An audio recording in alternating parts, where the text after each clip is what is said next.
Yes, my people, welcome back to another episode of Where's My Podcast. Today, we're joined by another special guest. We're joined by my guy, Ugo Anyamele, founder of the brand Pieces Ugo.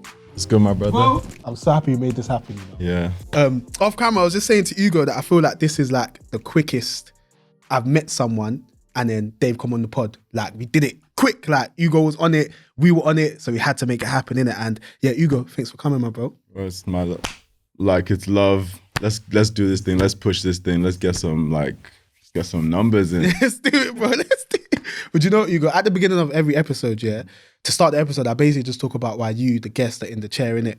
So let's go back to, was the event in September? No, not that I was involved in. No, with Flair Fashion. The Flair Fashion, the one that I came to. It was in October. It was in the October, 1st yeah? and 2nd of October. Okay, cool. Yeah. So, basically, I ended up at a Flair Fashion event, a great platform, by the way, you should check them out. And I went there with my mentor. I didn't know what to expect because I don't usually go to events and that, do you know what I'm saying? Like, this is a new thing for me. But I remember when I walked into the event, Ugo, yeah, I'm looking around, I'm seeing this type of person and that type of person. And then I'm thinking, I don't know what I'm going to do. I don't know where I fit in because I came with a bloody trackie. Like, I didn't know what to expect, innit? And then I was just moving around, and then I spotted your friends before anything. They was looking like they was at the bloody Grammys or something, bro. Like, these men came swagged out. And as soon as I see them, I knew they was Nigerian. They had that vibe, innit? So I said, let me kind of gravitate towards these lot. As I'm moving towards them, that's when I see your stuff. But I hadn't seen you yet. So I spoke to your friends. I'm like, bruv, whose stuff is this? What is this like? Let me know now. And they're like, oh yeah, it's my brother, it's my guy, Ugo, we'll go get him. Then I think I must have went and looked at the panel and whatnot. And then you came out, and obviously we just started speaking about the stuff, and obviously we got to know each other, and now you're here, innit? But the reason I was intrigued, full circle, bro, the reason I was so intrigued was because your stuff was so unique, bro. And it makes sense, because when we started speaking about it, you was like how every piece is a one of one. And that must have been what piqued my interest, because I was like, it's so interesting that I can see all the pieces are different, but still I feel like there's almost like a design language that's tying everything in together, innit? Exactly. So I got that essence and I loved it. And then when I started speaking to you, you're telling me, oh, you know, this person, you know, that person, we got bare mutuals. And then on top of that, I'm seeing that you're a sick guy, like you're a nice guy. So I said to myself, bruv, I got to get Ugo on the pod. Then obviously as I've done my research into your brand and whatnot, I've started to learn about how important individualism is to you. And that's something I really want to delve into, because I feel like a lot of the time when somebody cares about being an individual so much, sometimes it can come from a place of resentment where you've resented the fact that you were maybe forced to conform or you weren't able to conform or something like that. So I want to delve into that also. But yeah, bro, there's a lot of stuff on us to talk about, as you can probably tell. Bro, let's get into it. Let's do it, bro. I'm a talker. You are still. So like, I'm a yarn. You know, in this fashion shit, you need to really just be talking. You break down one like concept 10 different ways. So let's do it, bro. Let's break it down. So yeah, Ugo, there's only one place to start. I always ask people, like, where would you pick like the start of your fashion journey to? And the reason I ask this is because I'm always intrigued to see how people internalize that question. Because some people talk about the beginning of their brand, whereas some people speak about when they was young, back home or whatever. So yeah, where would you say fashion started for you? So I would start from, you know, from being a youngin, you know, because my brand is literally as a result of my love for fashion, you know, so shit. So to start, I've always been expressive with my garms and like how I dress coming up from young. Pops is a lawyer, so as well as that, he hasn't always been very, especially in the early times, very accepting of the way I'd like dress or the way I'd want to express myself in fashion, because it's like, yo, dress how you want to be addressed, cut your hair, wear your suits, that kind of thing. If he had his way, I'd probably be wearing suits like every day. Like, do you feel me? But yeah, so from there, that was the first like part of my like rebellion with clothing and like why I wanted, wearing what I wanted to wear. Then the more practical delve into fashion for me was in boarding school back in Nigeria. So in year 7, we had like, so this is when I first went into boarding school in year 7 after primary school. So primary 6, you graduate, you go in. And then we had these crazy baggy trousers and they were so dead, like so dead. And it's like, you know, when you make your uniform first, they take your measurements, but like they make anything. Like they come back, that's just not your size. They want you to grow into it, innit? Do you get what I mean? Yeah. So fast forward into school. Or in school, I'm not messing with my trousers. You know, I take a needle and thread and I just like slim them down myself. And then from there, you know, some other people, trendy people, like, yo, do this for me. I'll pay you this. In year 7? Yeah, year 7. Literally, luckily for us, we're in a boarding house. All the year 7s were in one boarding house, so like we weren't like really being like tensioned by the seniors or anything like that. So we really had like our space to grow amongst ourselves. So yeah, so that was the first initial delve into that. Then Do you know what, Ugo? Yeah, let me cut that there because I find that so interesting, and it makes me think back to a conversation I had with Ayo, Fashion Roadman, and he was basically talking about how in Nigeria, because obviously you're from there, you grew up there. He spoke about the fact that he felt like people were freer to be individuals. And I bring that up because I'm thinking back to when we were in year 7 or 8 or secondary school, whatever. Everybody would kind of, as you said, tailor their like uniform in their own way. Some people wear their tie a certain way. Some people wear their blazer hanging off the shoulder or something. You get it. Everyone just doing it how they wanted to do it. steez. A bit of steez, you get it. But we would never go to somebody else and be like, "Right, I want to wear my stuff like you." So I find that so interesting that people are like, yeah, you know what, you go, come, can you do that for me, please? Do you feel like, so back to what I was basically trying to say about what the Fashion Roadman said, having like lived in Nigeria and lived in England, do you feel like there's more freedom to be creative with your style there than there is here? Definitely. Nigeria as a whole, Africa as a whole, it's all about expression in your hair, expression with your music, expression with your clothing. You know what I mean? But I would say when we're in boarding school, because I've been in boarding school in Nigeria and I've also been in boarding school here, and the freedom in boarding school in Nigeria is absolutely unmatched to the freedom here. Like you basically have no freedom, like no phones, you know, like laptops are like seen like as a privilege, even though like it's marketed as something that's meant to help with your studies. You know what I mean? You mess up, you don't get a laptop, feel me? So it's a bit backwards in that sense. But like, but then in the general sense, like I said earlier, expression in Africa, Nigeria, I think they're a lot more expressive there with their clothing. And it's a lot more accepted to be like, you know what I mean, flamboyant or whatever. Well, how do you think that is? Because I find that really interesting. That's why I brought it up. How do you think that is? I feel like the UK is very controlled.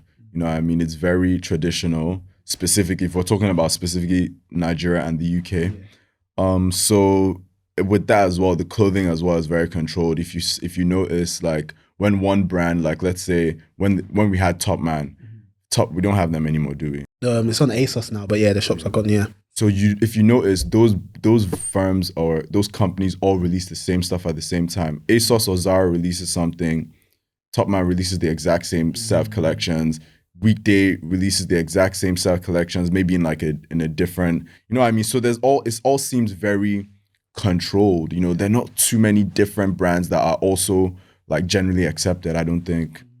No, that's proper interesting. And back to what you were saying about your pups, obviously being a lawyer and wanted you to dress a certain way and whatnot. When you was like tailoring your uniform and stuff like that, what did he say about that? I mean, man, we were in boarding school. Oh, so like, he had no idea. Like at that point, it's you versus your housemaster or your teachers. You know what I mean? So how we went around that, I wouldn't tailor it too skinny. You know what I mean? You just have that like slight straight leg thing, or maybe skinny but not like super skinny. But then it's crazy because my pants right now are baggy. Yeah. Because even when you said the baggy trousers, I was like, damn, like that would probably be in fashion now though. Like. Bro, 110%, 110. But that's just how it is. It's like full circle. We'll be going around and around. We'll soon get back to 100 to the skinnies, 100%. You know? So yeah, bringing it back to like your fashion journey. So you'll say year 7 is when you started to realize that.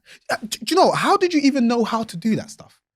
Bro, man, it's just, which is a big part of my brand right now, ingenuity. Just looking at some shit like, okay, I need to make this thing skinny. How do I do that? I have a needle and thread. Like, turn it inside out. Just so, and obviously, like, I've worked with tailors as well. Like, it's also very normal for us in Nigeria to make our garments, like traditional garments. You know, you'd always have tailors coming in, or coming in, taking your measurements, you know what I mean, getting you some traditional garments. You always have at least maybe 3 different colors for like the period, especially Christmas period as well. And that's very normal with us in Nigeria. You know, momsies make their clothes, you know, all these weddings, all the garments are like literally made for the wedding. So we're like, a lot of us are, maybe even without realizing it, very in tune with fashion and clothing and like making garments.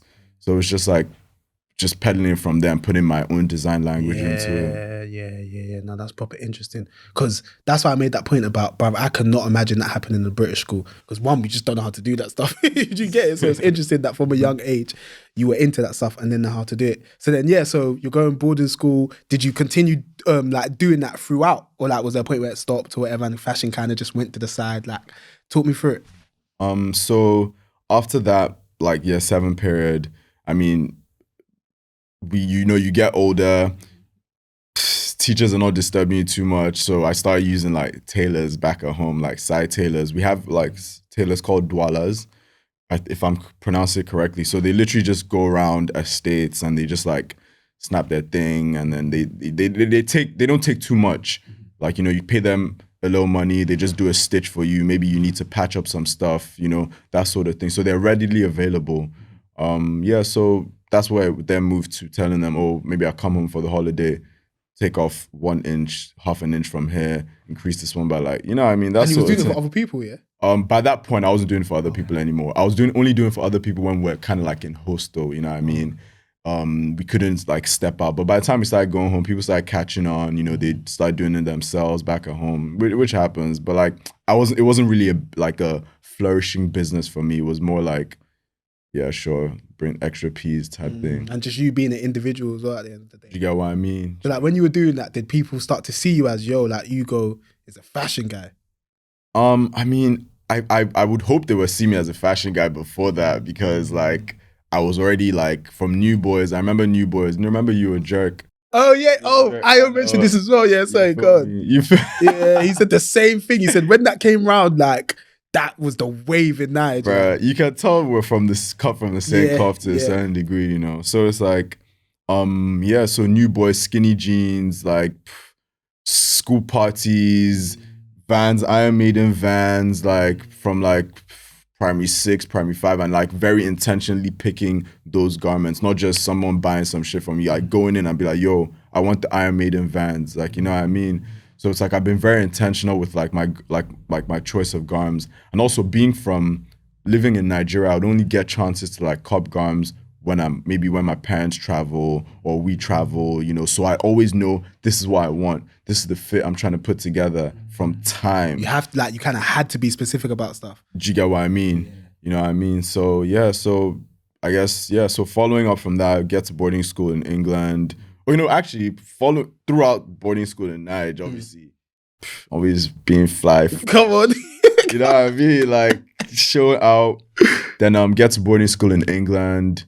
Countryside vibes. Realizing, yo, there are no ripped jeans here. Literally, you cannot find ripped jeans in the UK at any of these regular stores. I'm not joking. Especially at the time when they were hot. You know what, 2014. And then, so I'd rip my Top Man jeans. Then, then also my friends as well. Friends I met back at school. They were also pretty into fashion. You know, my best mate at the time as well. So like, we'd always save our money, our allowance, buy like crazy pieces, you know, maybe starve for a bit. Like, you get what I mean? Like, the motions, you know what I mean? The garms were life. Like, So when you came to boarding school in the UK, obviously everyone's wearing uniform and that, but out of your friends and that, like in comparison to the British ones, were you like more fashion forward in a sense then? Definitely. Like I remember like, cause once I got into boarding school, I literally like, I was just cause I had freedom. So it was like, anything I wanted, I would just like save up for it and like get it. And I was really into like designer like sneakers, Raf Simons, Margiela, Balenciaga. Like there was a time I literally had no trainers. Like I swear it was just like Raf, Margiela, Balenciaga, like crazy. And then like I remember my mates in my house, like my white mates, they would make fun of me calling my shit space shoes, but like it was banter. But I'm just thinking like, bro, you're wearing some beat up like Air Forces that you had before I came to this school. Like, I'm literally wearing some Simmons. You're talking about a space. Bro, Rassimon's 3 straps. Like, Google it. Like, are you joking? But do you know what? I find that so interesting as well, Ugo, because like I can see why they would have said that, because they literally didn't understand. They didn't get it. So I find it so interesting that at a young age, you and your peers, like coming from Nige, like had an understanding of like that type of fashion, bro. It's really rare. I'm not gonna lie to you. Are you serious? To me, it just seemed like second nature. Yeah, it's like, which ones are you copying? Oh, these ones just dropped. Oh, damn, I'm finna cop these. Like 2 weeks later, my boy has one of the colors. My other boy has the other color. Like, and that's how it was. Like, we'll find some new garm, some new like brand. I remember at the time, I used to fuck with Represent. From back then? Bro, 2014, Represent. When their pants were £100 a pair. Those were the only places I could get fresh ripped jeans. Yeah. Fresh ripped jeans. And they were £100 a pair. We'd cop those things. You know, my bro would cop a few. I'd cop a few. We'd share them. Like, you know what I mean? We'd share garms. It was all about fashion. Like, stepping out. Let's look fresh. You want to wear my shit? Come. I'm not wearing it today. You can rock it. Like, it was never a problem. I mean, that's literally where we came up from. Till date, like. Still the same. These garms, like, you probably see some of my boys might, you know, rock this jacket one day, or like this piece of shirt, like, just like that. That you lot will all share stuff and that. Yeah, it's like, it's not that deep. But I actually love hearing about things like this, like hearing how, though obviously you're still in fashion now, like hearing the beginning of the journey and what it was like then, how it kind of transcends into something else. So like, obviously you're going through boarding school and whatnot, it comes to uni, like, when was the point where you was like, you know what, I'm a fly guy, I'm obviously talented, I want to start a brand? So this was 2018. So this was after, so I dropped out of Loughborough after a year. I'd moved to Birmingham, started a different course as well. This was maybe like end of my first year. I started having those ideas, started brainstorming with a good friend of mine who I'd met like at in Birmingham. Really smart girl. And I guess I was like my mind is like at the time especially super all over the place. You know, you could tell I could put it together, but super all over the place, no sense of planning. So she helped me like put together like some initial planning. Then, you know, we kind of grew apart, but then like I had that plan and just kind of like ran with the plan. Summer came through and like I just implemented it. Took some garms back to Nige. My boys pulled up, you know, they're like, yo, this is fresh. You know, really encouraging me, gassing the thing.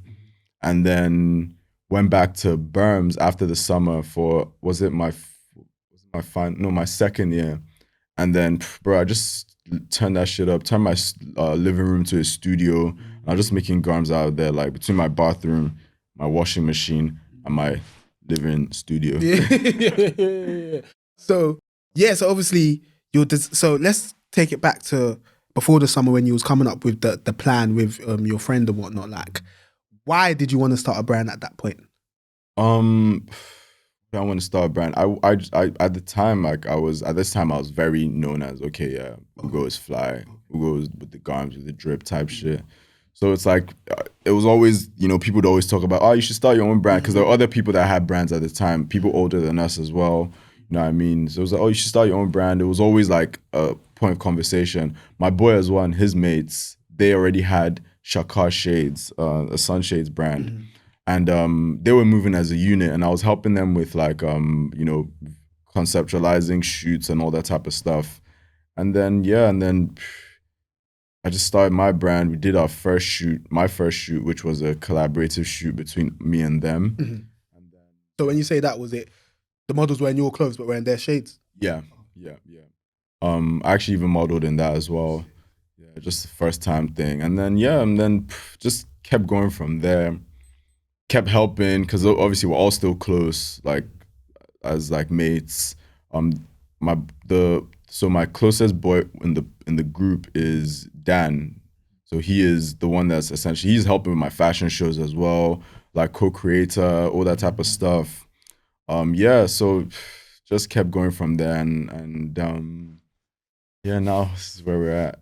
Oh, no, it's a long journey, and we're definitely gonna delve into like the details The of depths it. of the Get what I'm saying? 'Cause journey, that's of really what I course. want to know. So yeah, you're speaking to your friend or whatnot. You've decided to come up with the brand. You've obviously told me why you came up with the brand. So what were like the first steps of doing that? Like, cool. So you have an idea about what you want the brand to kind of look like and be about. How did you come up with the name? Was that the thing you thought of first? Then obviously it's one pieces as well. I mean, we've off camera we spoke about how, you know, that comes with its benefits, but also comes with its, you know what I'm saying, its cons as well. So like, yeah, was it always gonna did you know it was always gonna be like a one type brand? The name, everything. Yeah, just talk me from the beginning of that, like what you were thinking about. Okay, so I feel like it's grown quite organically. You know what I mean? And like I said, this last 4 years has been foundational. This is still like foundation growth, because it's like we are understanding what type of brand we are and what it means to be that type of brand. You know what I mean? So it's like it started off very hit and miss. You know, what can I do? Like I said, ingenuity is like a big part of it. It's like, what do you have? What am I trying to make? How can I make what I need with what I have? You know what I mean? So it's like, there's a lot of experimenting. You feel me? So what do I have? What are the different ranges of things I can make with what I have? Okay, of all these things, what is actually fashion forward? What is trendy? What will people actually fuck with? You know, what types of people will fuck with these types of garments? You know, as well as that, there's, you know, the marketing aspect of thing, because I'm not very proficient in like Photoshop and, you know, that sort of thing. So I had my boy who at the time was helping me a lot of like the visuals, like making the logo. It's a nice logo, by the way. Thank you. The asterisk, the red asterisk. Asterisk, yep. Which is crazy, because that shit was birthed off Instagram. Like, it's like, okay, so I'm making garms. What do I have to show the people the garms? My phone, Instagram. Because I was already like popping on Instagram. I was taking pictures. You know, I was active. I was out there. You know, and then okay, so what?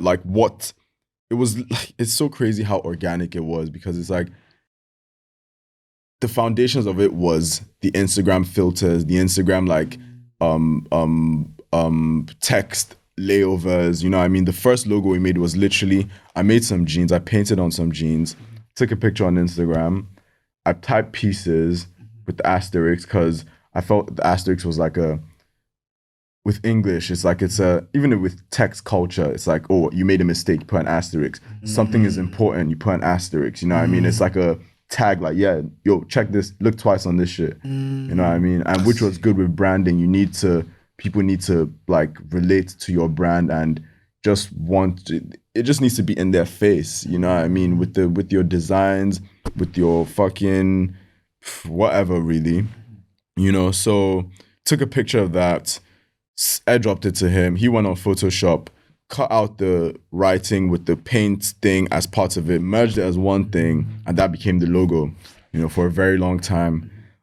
So that my mate, his name is Mukhtar. He actually is the founder of Cruise Gang. I don't know if you heard of Cruise Gang. In Nige, do they do Giddy Cruise? Yeah, no, not Giddy Cruise. Giddy Cruise is Ade, but Cruise Gang is a clothing brand. Oh, okay. No, send them to me. I will. They're deep with like music. So like a lot of artists, you know, they're trying to get involved. I think they have this collab with some DJ collective or something like that. So yeah, they're quite deep. So he helped me with a lot of the Photoshop, that sort of stuff, you know, with a lot of deep guidance, like not guidance, but like deep creative vision from me. But like I said, he had the skill, I had the vision, and we kind of just put it together. And then, you know, kept building on the clothes, garments, did a show in Nige, did a show with New Wave as well in London. Did a show with Curates in Birmingham. See, the picture's wavy. Thank you. Even though, I wish I had done a lot more like of capturing the moments, which is something I didn't do a lot. But why do you think you didn't?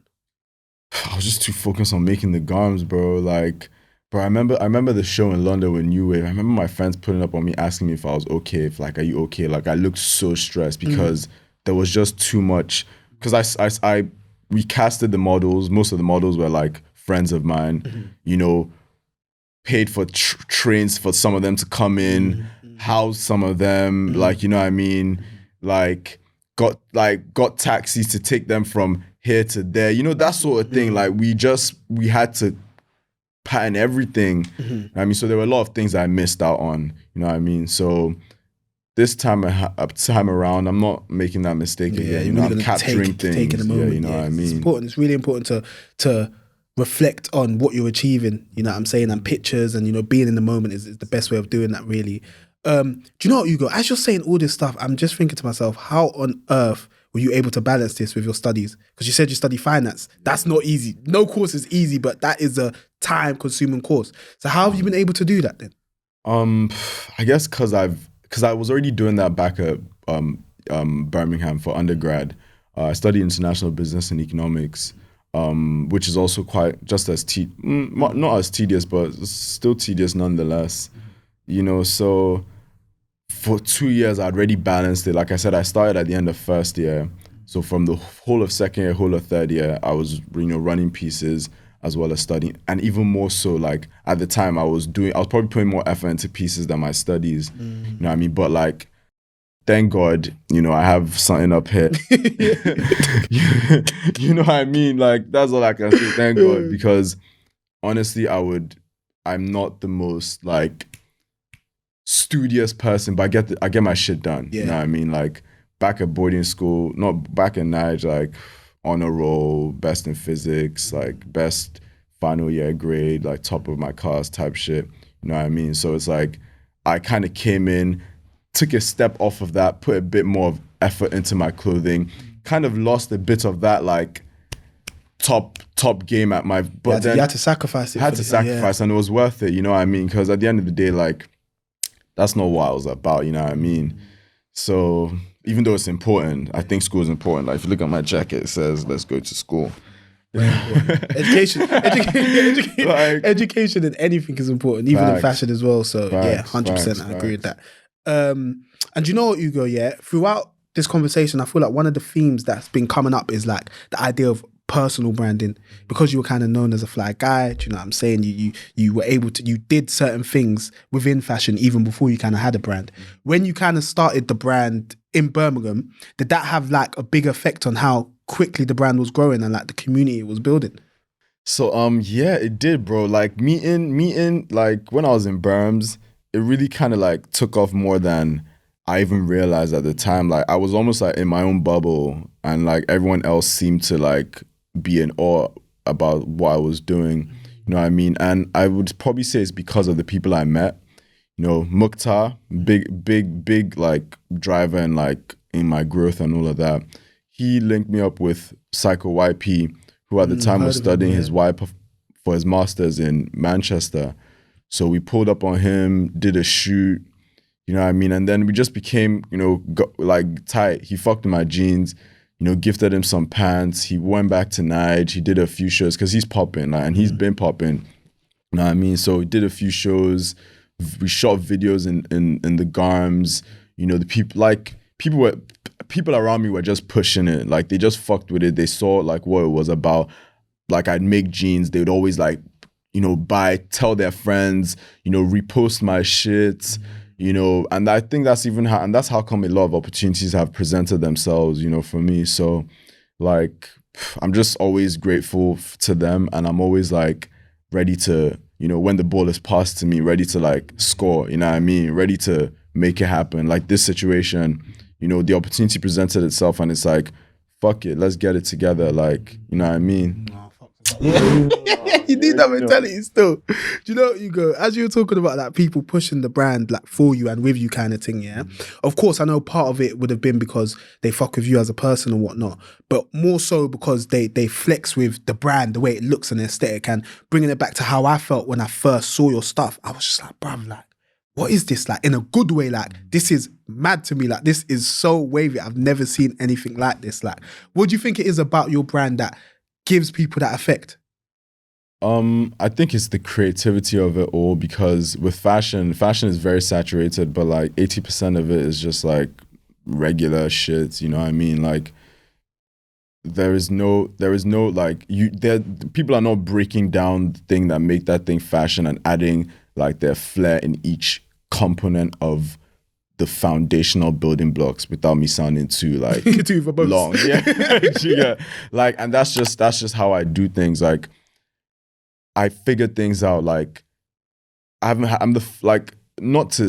just to give some personal background, I'm the first grandkid on both my parents' side. Well, I had a cousin who actually passed in an airplane crash, in the Dana airplane crash, but she was the first. But then like she was like 6 months younger than me, older than me rather. So like I haven't really had that guidance or people really telling me what to do as a brother. You know what I mean? I've had my parents, my dad as well, loads of brothers, you know what I mean, who have been very involved and are very like family oriented. So like it's always been from a perspective of, oh, this is what you should do. We're your elders, we're your uncles, I'm your dad. I've rarely had that, oh, I'm your brother, let's talk through this thing. I mean, so a lot of things I've had to figure out. But along the way, I've met people that like have become like brother to me, some that are not there anymore, some that have stayed, you know what I mean? But it's like, I've had that mentality of seeing like a thing, breaking down the different components of it, and then injecting my flair into each part of it, which is what people are not doing in fashion. They're just going, okay, you need a tee, you need some blanks, you need a design, and maybe the most like design flair in it is probably the actual designs. That's the most. They don't go in and go into depth. Oh, what cotton are we using? What type of material are we using? What type of cuts are we using? You know what I mean? And they put in all the effort into just the design, but it's like you can spread that out and do a lot more and like capture a wider audience if you put your effort into like different other components of the entire thing. So just breaking things down, looking at it, and just like making it work. Why do you think you knew that from a fashion perspective? And the reason I asked that question is because it sounds like you're talking in hindsight. But when you were first conceptualizing the brand, like with your friend and coming up with the plan and whatnot, is that something you understood at that point? Or would you say you only understand that now? No, it's not. I think it's something that I was being told at the time. Shout out to my dad as well. He pointed out certain things that I needed that were important. It might not have been in the specific things I put my effort into, but just the ideas of you need to break this thing down. It needs to be deep.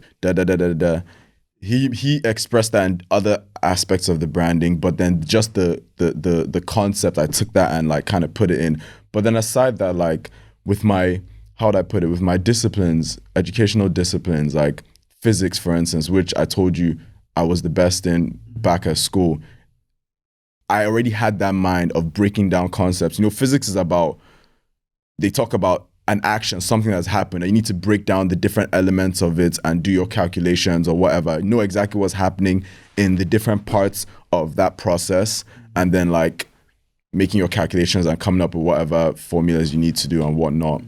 And then like, I feel like those technical subjects have always been my strong point, so it's just really just carrying myself over from academic work to like the design thing, but it's the same person, it's the same me. Hey, that is so sick, because I'm thinking this is the first time I've ever kind of heard someone speak about physics and somehow tie it into fashion. So I like how you've analyzed yourself, what's around you, what you're good at, do you know what I'm saying, your strengths, your weaknesses or whatever, and you're able to kind of deduce things from that and like put it into your brand. Like, I love that.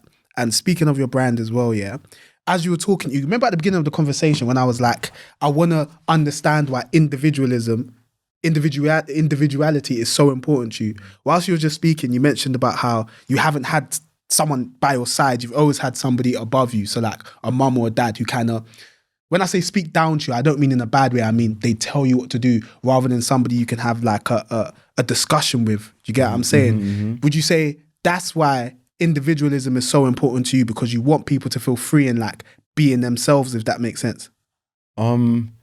That's actually a good connection, because I actually really believe that people should be themselves. You know what I mean? Like I want to interact with a person and, learn from them as they're learning from me, because they're so themselves and I'm so myself. You know what I mean? But then we're not like shy or, or feel butthurt about the other person, like being influenced by, I don't mind being influenced by another person. I don't mind influencing another person, especially if it's the right way. But I feel like we have a responsibility to pick and decipher what we should be influenced by, if that makes sense. Not just like by anything. Oh, this man's doing this, so yeah, I'm finna be doing that as well. You know what I mean? So, but then individuality for me came from, I felt when I came to the UK, I felt like everyone dressed the same. If I'm being very honest with you, like I couldn't get skinny jeans. All the jeans were blue and black, like, and on the occasion, gray. Like, and I just thought that was the UK fashion, and like, yeah. So I made an effort to like get out of that. You know what I mean? Just be able to express myself a bit more. You know, in that regard. So that's where the individuality came from, and it also is an acronym. Pieces actually stands from pushing individuality every chance and every step. It's also on the jacket as well. Brand ethos right here. Y'all, you need to cut this. Yeah, it's cold. I can't lie. It's cold and it keeps you from the cold. Straight up. No, honestly, Ugo, like I love hearing about how much depth you put into your thinking about what we see with the brand. You get what I'm saying? It's like everything I've seen. So for example, when I heard the term pieces, I'm like, it makes sense on one level, because obviously everybody gets different pieces. Like it's made up of different pieces. Exactly. Do you get what I'm saying? And we so drop pieces. Like, you get it? And then when I see the acronym, I'm like, yeah, this guy has next level thinking. Like man's going deep. Like in terms of, you kind of alluded to it before, but do you feel like the brands, this is just me asking your opinion really, do you feel like the brands that tend to do the best because there's depth to what the brand kind of means? Yes, but then I feel like there are not a lot of brands with depth to what the brand means. So it's like there are brands that are still doing well in comparison, but then there's still like not a lot of depth. So it's like I feel like we just need to raise the bar in general. Like I don't think I'm there yet. Like I said, all this 4 years has been foundational. You know what I mean? It's 4 years of shit still popping, shit still happening, but it's still been very foundational. But I think that's because the bar is kind of so low. Like we need to, like I said, break down concepts and inject our design language into different aspects of what a brand means, you know? And that's why I've taken so long, because I'm not finna do something if I haven't broken it down. And some people might say I'm slow, but like... Wait, Ugo, you think you've taken long in what sense? Because, I mean, some people say, you've been doing this 4 years, why aren't you stocked in Selfridges or wherever? But, seriously? Yeah. Funny enough, but it's like, do you get what I mean? It's like, I can't do unless I've dissected that situation. That takes time, bro. Like, time. If you look at where we're at right now, and like, or at least what I have planned or what's been implemented, like, it has taken time. The collection I showed at Flair Fashion, I've been making that for a year now. Like each piece, I didn't just come, oh, Flair Fashion, let's make some shit. Nah, I've been making those pieces for a year now, you know what I mean? So it's like, I went back to Nigeria after I graduated from my undergrad. I went back to Nigeria for a year. And after having a couple collabs with Severe Nature and MBDA, I went and I just started making those collections. Made it for like 6 months, came in for my master's, set it up in a way where I literally had my security guard back in Nigeria, like tending to my tailors, like panning everything, sending him to the markets, yo, cop this from me. Obviously paying him as well, because he works full-time as the house security, but like giving him that extra, you know, to do, you feel me? And so... Do you know what I find, sorry to cut you there, Ugo, do you know what I find so interesting about that? I think people saying things like that to you about, oh, you've been doing it for 4 years, why haven't you done this, why haven't you done that? I think it's because they have a lack of understanding of fashion. Because when I saw your collection at Flair Fashion, for example, and you told me that you had been working on that for a year, I wasn't surprised. I was like, that makes sense. And the reason it made sense to me was because the pieces were so refined. Do you get what I'm saying? Although obviously it's like patchwork type stuff and you've cut stuff up and put it together, it's like I could see that there like hard work and thought more than anything had gone into it. And that's why it had that effect on me. So it kind of annoys me that people try and put pressure on you to have achieved certain things back, because you've achieved so much already, and like you're building a brand that's gonna be huge. And even as I'm talking to you and I'm hearing everything you're saying, I'm like, bruv, this guy is gonna be massive, bro. So I just want to give you your flowers. You get it, bro? No, for real, bro. No, facts, man. Facts. So just lift up the mic a bit. Yeah, but do you know what, Ugo? Going back to that collection, yeah. I remember, I can't remember. Yeah, we spoke about on that day where obviously all your pieces are one of ones, really, innit? And obviously that's sick. Everybody loves feeling like an individual. But then obviously you being a finance guy as well, thinking about the brand for more of like a bottom line type perspective and not having pieces that are quote unquote easier to sell and replicable. Like, did you ever think about, you know what, how can I not just have one-on-ones and how can I have almost like collections where people can come and buy 5 of the same t-shirt or something like that? Do you know what I mean? That is, I think that's 4 years of like, that is where 4 years has gotten me to. Like, I really feel like what I have in store for this new year is, it's going, like, it makes sense, you know what I mean? It makes sense for me, it makes sense for my customers, and it makes sense for the brand. You know, our tees, like this shirt, for instance, this is an original, like, this is original material. Like, this material was originally pieced together like this in this combination, you know what I mean? All from up here, you know? So it's like, that essence and that concept is what's important, not the colors that I've used, but how it was created is the most important. So it's like, this product, if you cop, okay, so when on our website, pieces.studio, if you cop this, you're not going to get this exact, you know, pattern. You're going to get a different pattern, a different combination of patterns. But that's the beauty of it. That's the surprise in it. But what we will assure you is you're going to get your size. All the sizes are, if it's a large, it's a large. They're all cut the same way. If it's a medium, they're all cut the same way. If it's a small, they're all cut the same way. But you are going to get a surprise with the pattern. And once it comes through, if you're really about that fashion, you put it together. You know what I mean? You make it work. You find the garms that like work around it. Because that's the idea of the mentality of someone who actually cops pieces, you know what I mean? Because you're not going to see a piece, if it's really a piece, you're not going to try and, if it's really a piece, you're going to cop that thing regardless of what your wardrobe is like. And you're going to make it work. Do you know what I mean? Even if it means you cop it and keep it in your wardrobe and say, I have this piece. Yeah, eventually I'll be able to. Eventually I'll be able, and that's the idea. So that's why I work back from, you know what I mean? Work back from that idea of, yo, if it's a piece, they're finna cop it and they'll make it work at some point. And that's why my shit is timeless. I've been making this collection for a year. When we put it out, it was still popping. It was still what was trendy. It was still like what would pop. And I shit you not, 10 years later, this will still be fucking trendy. This jacket will still be trendy. And this jacket will still keep. You know what I mean? It's wavy. I can't lie. I see it still. I see the vision, Ugo. I'm not going to lie, bro.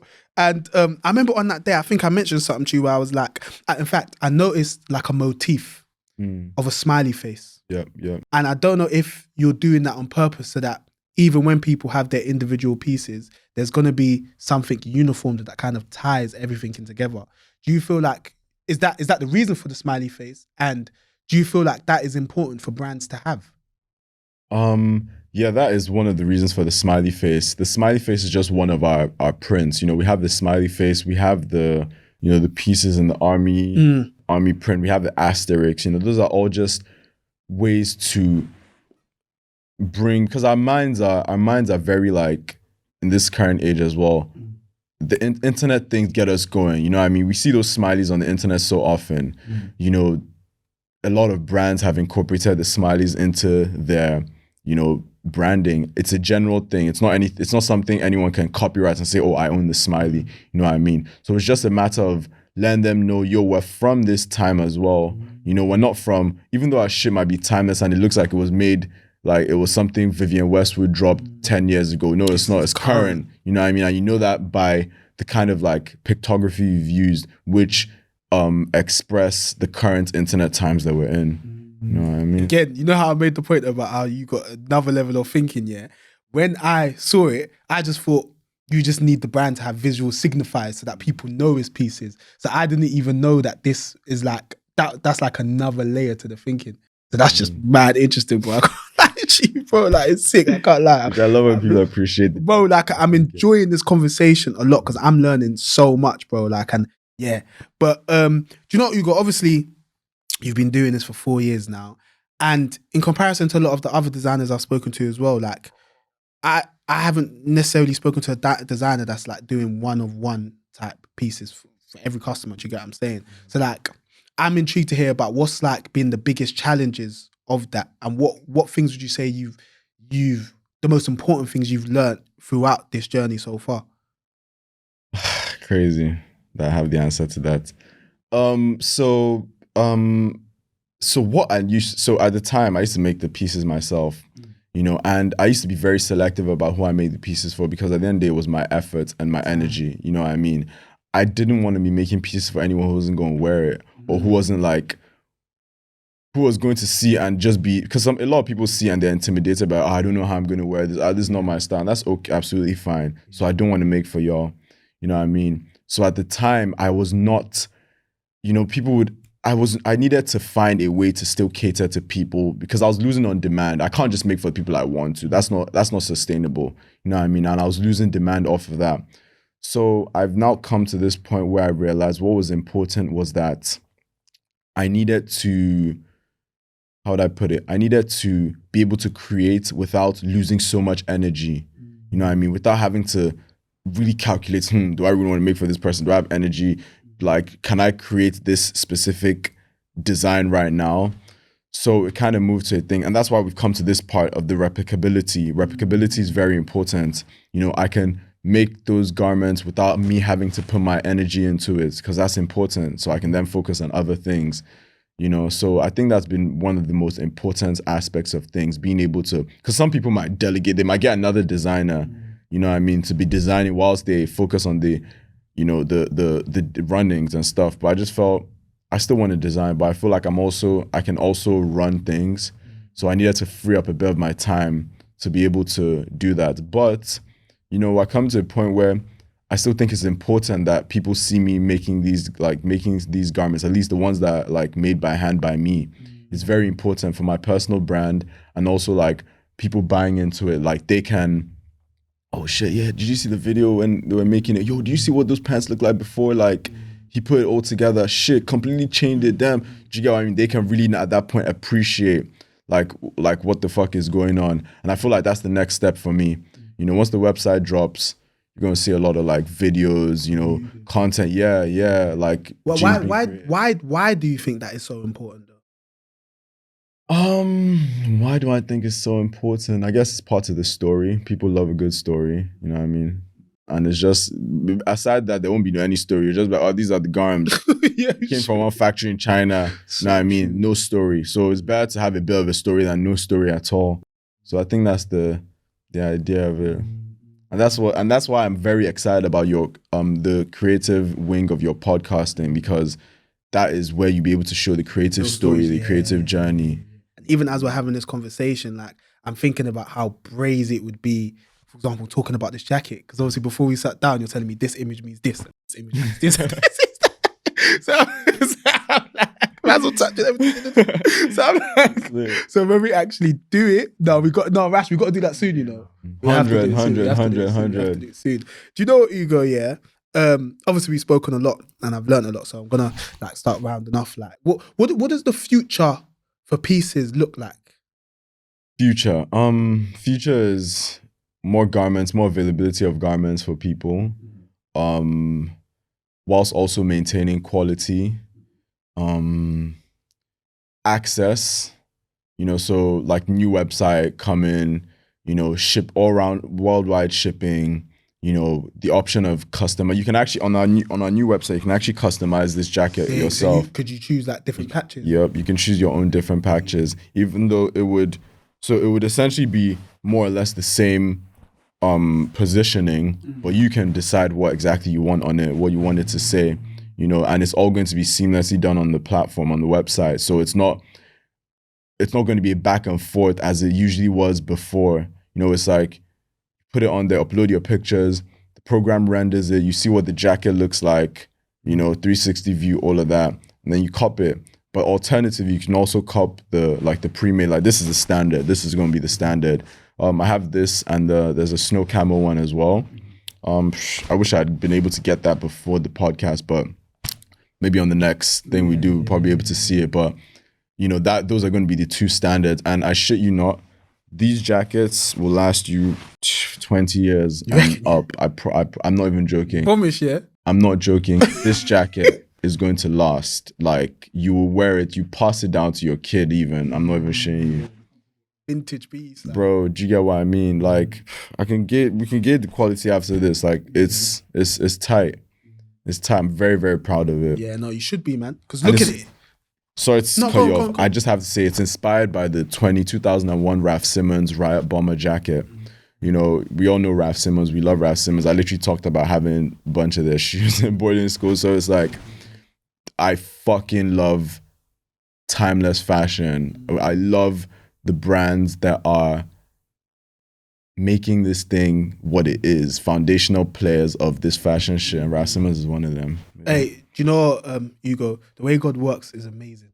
Because in my head, yeah, as you were talking, prior to saying the things you were saying, I was thinking, Ugo is speaking so much, and I can tell that he's somebody that studied fashion, and I can tell that he's somebody that looks to particular designers, yeah, and yeah, it learns from them and whatnot. So I was thinking of like a segue. I needed something to kind of tie into that in it. And obviously you mentioned Raf Simons, obviously. Mm-hmm. So other than Raf Simons, like what other designers have you kind of looked to? Are there like any current designers that you really flex with? Like designers from the past that you like and have learnt from? Yeah, so.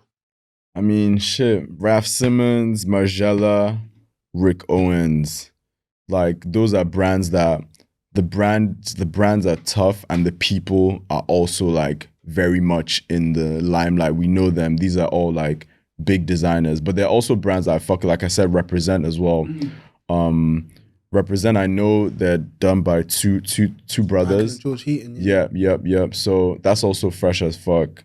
But yeah, Raf Simons, Margiela, Rick Owens, like just foundationally forever, those have just like been it for me.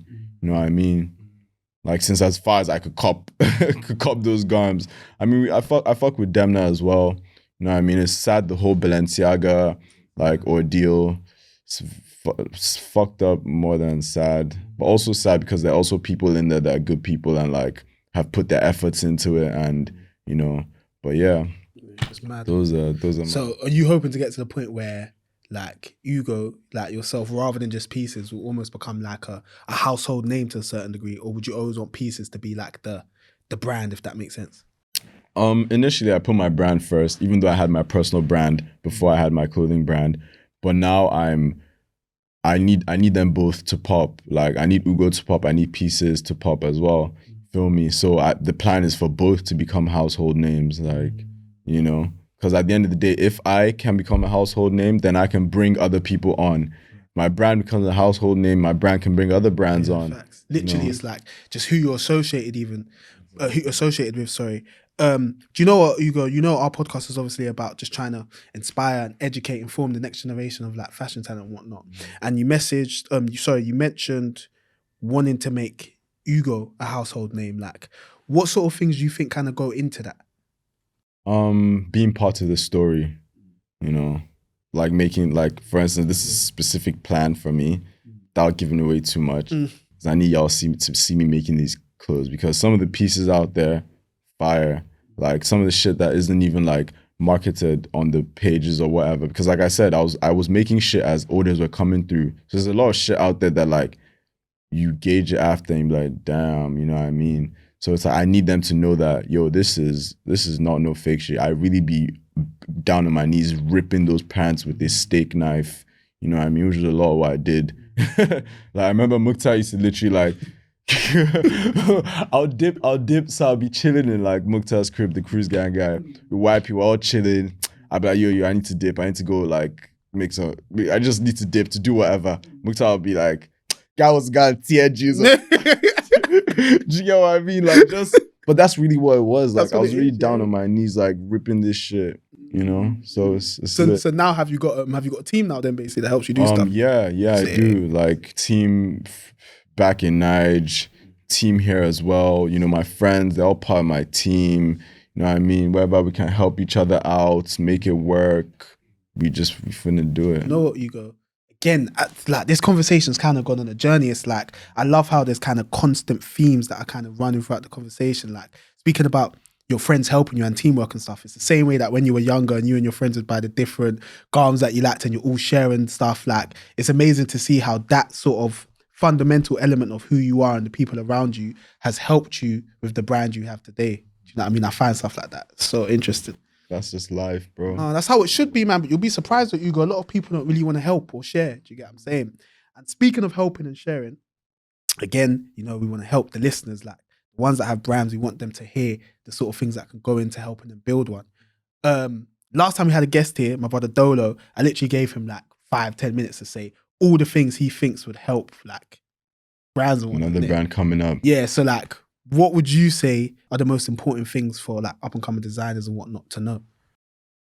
It has to be intentional. It has to be deep. You have to be able to tell the story yourself, even if you can't articulate it yet. Your essence need to be able to. You need to be able to tap into the story, and over time you refine the story, and the story becomes more and more clear. You also shouldn't you don't need to. It's funny I would say this because I talked about people saying I was slow, but you don't need to waste time to make everything perfect before you put it out. You know what I mean? Like at the end you're figuring it out. Do the ones that you think are important, do them well. And if people see, like, not just just as you've done that thing well, the entire thing will be analyzed. If you had to do 1, 2, 3, 4, if you did 2 well, they can't analyze you without analyzing 1, 2, 3, 4. So they would analyze 1, 3, and 4, and you'd more time find out where you can do better with 1, 3, and 4, even though you've already done your best with 2, and also even where you can improve with 2. You know what I mean? So start, feedback is good.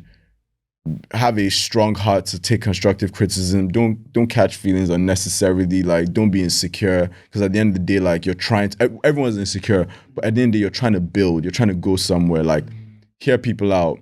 Now, I remember at my show at Flair Fashion, like, I had this guy who Celtic guy. So he had come through because of the plaid. You know, plaid is like, is seen as a pattern of rebellion because the Celtics were rebelling against the British crown, all of that.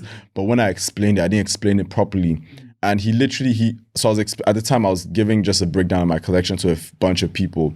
And he literally cut me off and ended up speaking most of the time. He basically broke down my collection for me. Yeah. I'm not even joking. But like, for me, it was good. Like, I listened, I understood exactly, because this is a real live Celtic man. He was even literally wearing some like plaid at the time, you know what I mean? Like, he was literally wearing pieces that looked like my collection, like some of the pieces on my collection. Well, not exactly, but you know, just the idea of plaid and all of that. But then, yeah, so that's from that point really helped me, because by the time I put the collection out, at least on Instagram and all, and put out press releases, I was able to like define the collection even clearer than I could before. And I had a lot to say at that point. And that was because I was able to humble myself, listen to what this guy had to say, even though it was my collection and my time to shine. Let him, because he had the information, you feel me? So like, that was very important, you know? That's important, you know, be able to take that constructive criticism. Like, don't be, everyone can win. You get what I mean? Like, you don't need to put the next man down so you can win. Like, I find that so weird, you know, but it's lit though. Nah, honestly, Ugo, you gave us a lot there. Thank you so much. And I'm going to be annoying right now, because I'm going to ask you, like, forget those things. Like, in fact, don't forget those things. If you could say, like, because this is how we wrap up every episode, isn't it? Basically, like, if you could give one piece of advice to the next generation of fashion designers and that, what would it be? I'll just say the first thing that came to my mind. Think. You know what I mean? Word to Jack Harper. Yeah, as soon as you said it, bro. From Eliza. He came up with my head. Like, hey, big up Jack and Eliza. Bro, like, think about it. Like, not think in a skeptical, oh shit, should I not do this? No, think of, like, if you're going to do it, just think, what does this thing mean? And just from there, like, your mind is infinite. Like, I can't tell you what you come up with and where your thoughts would go from there, but just at least start by that thought, you know, by a thought. So true. Ugo? My brother. What a bloody conversation, bro. Bro, before we fully wrap up, just tell the listeners where they can find you on your socials, website, and all of that stuff. So personal Instagram is ugo.vision. It's been ugo.vision for since forever. So it's like, I'm probably never going to change it. You know what I mean? If you ever see Ugo.vision or Ugo Vision, that's probably me, probably doing some other shit. And then brand page, P_IECES. So that's pieces with an underscore after the P. And then, yeah, that's pretty much it. And then the website's pieces.studio. Check it out. Bunch of shit there available. All this shit and more. You know, so it's lit. I keep looking there back to, yo, it's definitely lit. But obviously, as I always say, you lot, thank you for watching. If you're listening, thank you for listening. You know where to find us. WMTV_LDN on Instagram, WMTV_LDN on YouTube and whatnot. But yeah, as I always say, keep it locked. Thanks for watching another episode of Where's My Podcast. If you ever want to take in future episodes on the go, follow us on Spotify and Apple Podcasts. And whilst you're there, please leave a 5-star review. It would really help. And also remember to follow us on our Instagram, WMTV_LDN, to keep up to date with the goings on in UK fashion. Keep it locked.